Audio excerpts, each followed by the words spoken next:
in the spot. Being in that region for 30 years, 18 of which in the carpentry business from the shop there in Nazareth, it isn't that far to Capernaum. It isn't that far to the Sea of Galilee.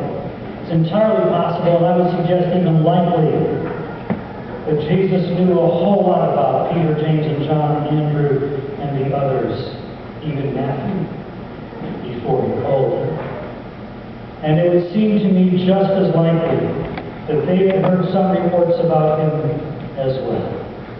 That even though his ministry in the carpenter shop was somewhat quiescent compared to what it would be later after his baptism, they would have known some things, at least it seems like they knew.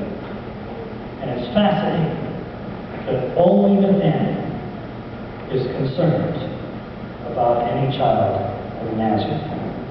The others seem to be unworried. But Jesus called them, and they followed him around for 3.5 years, as it were, his apprentices.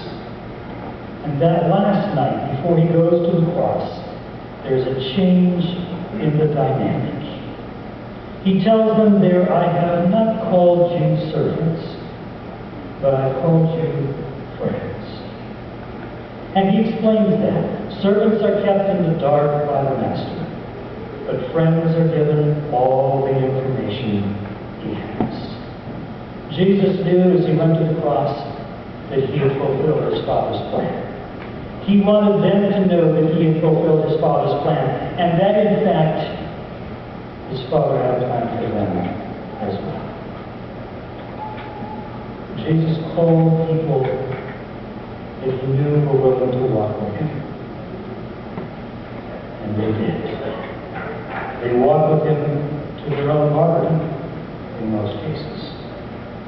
And even in the one instance where we know that the Lord called a man who had obviously not been walking with him and obviously seemed not willing to walk with him, the Apostle Paul was given a very thoroughgoing crash course in what God's plan was all about. And the call was to walk with God so closely that others would want to join him. Today, Brian, Michelle, Tom, and Michelle, as my other common bond, wives with the same first name.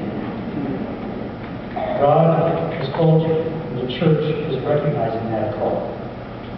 Even at times, even though at times you and those of us who have been in for a long time struggle with the challenge that places upon us and what all that means.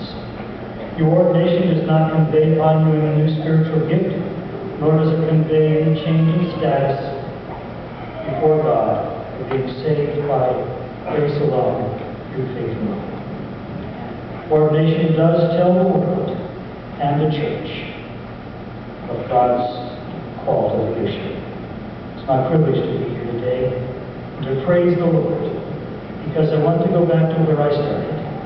It really is all about the Lord. What he has done